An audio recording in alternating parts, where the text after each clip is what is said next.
not question my policies because I offer no apologies, no excuses. I did what I had to do. Whether you believe it or not, I did it for my country.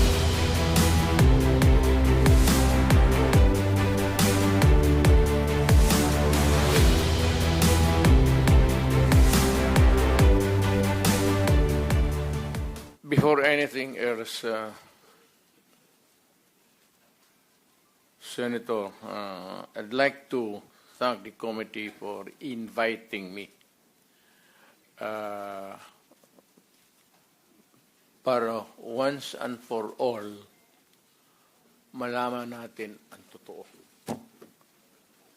So, I would like to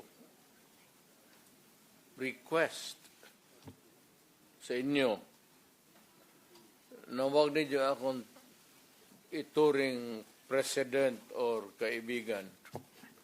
Treat me as a witness and tignan natin kung lalabas yung totoo. So, with your permission, at maraming salamat po sa inyong lahat for inviting me. I'd like to start. My mandate as President of the Republic was to protect the country and the Filipino people. Do not question my policies because I offer no apologies, no excuses. I did what I had to do. And whether you believe it or not, I did it for my country. The war on illegal drugs is not about killing people. It is about protecting the innocent and the defenseless. The war on drugs is about the eradication of illegal substances such as shabu, cocaine, heroin, marijuana, party drugs, and the like, as a menace which ruins people, families, communities, and relationships, and tears apart the social fabric which binds society together in peace, harmony, and brotherhood. It is not unlike slogans which serves as calls for a better future, such as the war on waste, war on corruption, and war against climate change. I have always viewed people addicted to illegal drugs as victims and patients requiring medical help and not as criminals. That is why when the war on drugs slogan came into being, coined first as a message to the people of Davao City to stay away from illegal drugs, but at the same time, I had a drug rehabilitation facility constructed in Davao City, a city government expense, manned by Davao City government doctors, psychiatrists, nurses, and health workers, among others, to look after the complete rehabilitation of those addicted to illegal drugs. I believe then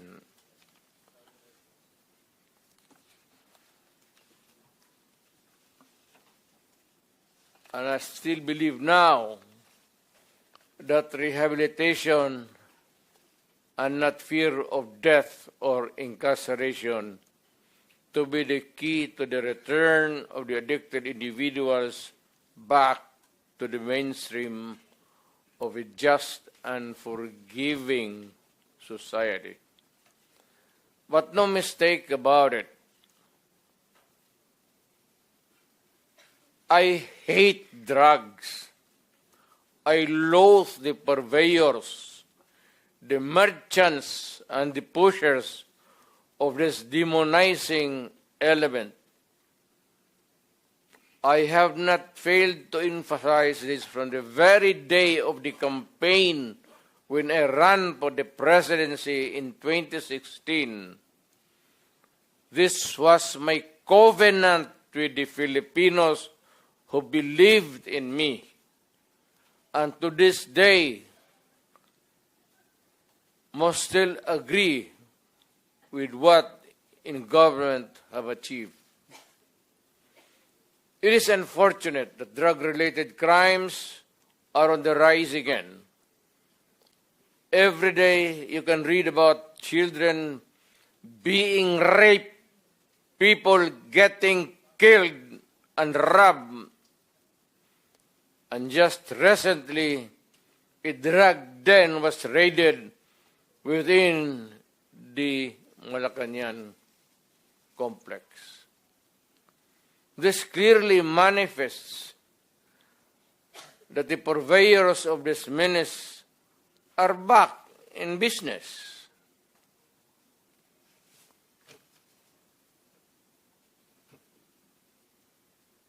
Ano? Go ahead.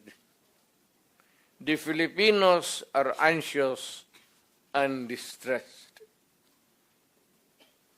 Self-preservation is still the first law of nature.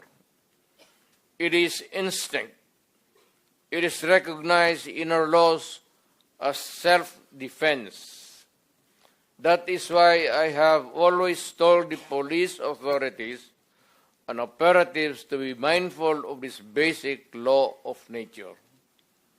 However, I tell them not to abuse their authority and power, and hindi ko talaga pinayagan yung abuso ng pulis o sundalo kailanman sa buong buhay ko,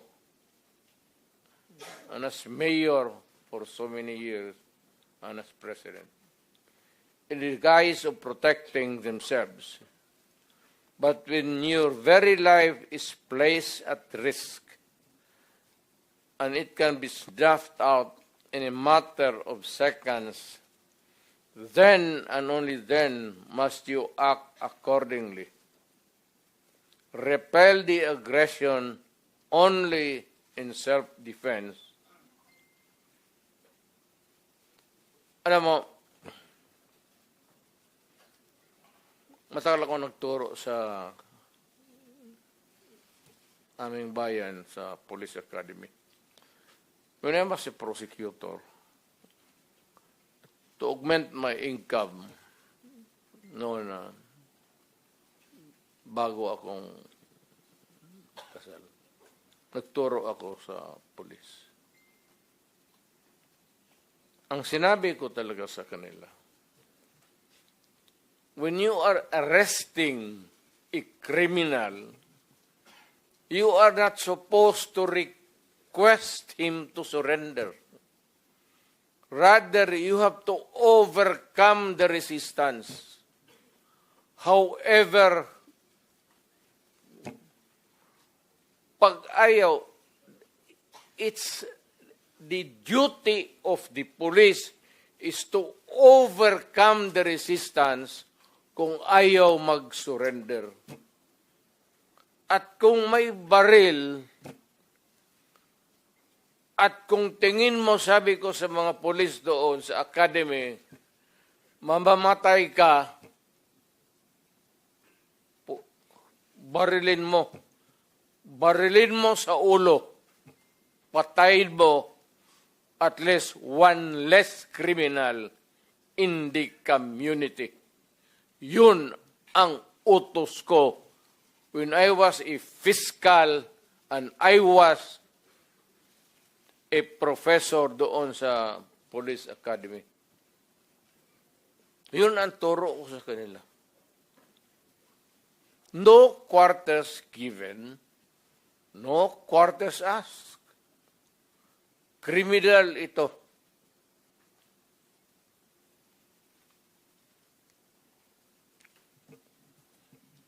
Repel the aggression only in self-defense. Do not make orphans of your children and widows of your wives. I don't want that in my conscience as mayor and president. Hindi ko mabigat yan sa konsensya ko. I have warned. But before that, my job as president was never easy. And it was not meant to be. I have tried to do the best I can to address the problem of illegal drugs firmly and without compromise. For all of its successes and shortcomings, I and I alone take full legal responsibility sa lahat na nagawa ng mga pulis pursuant to my order. Ako at ako ang makulong, huwag yung pulis na sumunod sa order ko. Kawawa naman. Yun ang gusto kong sabihin sa Pilipino at mabutit yaya ninyo ako dito. Once and for all, yan ang gusto kong sabihin.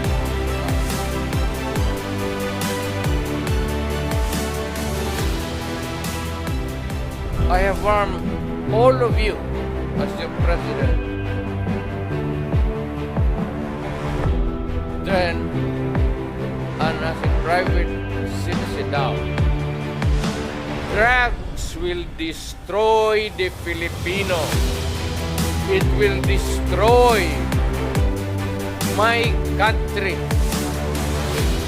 and I will never allow it.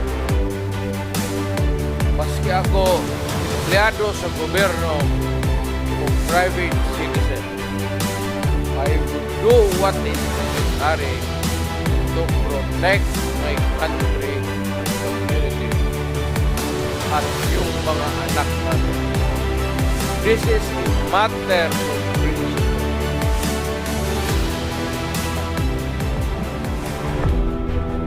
Pagkamatayan.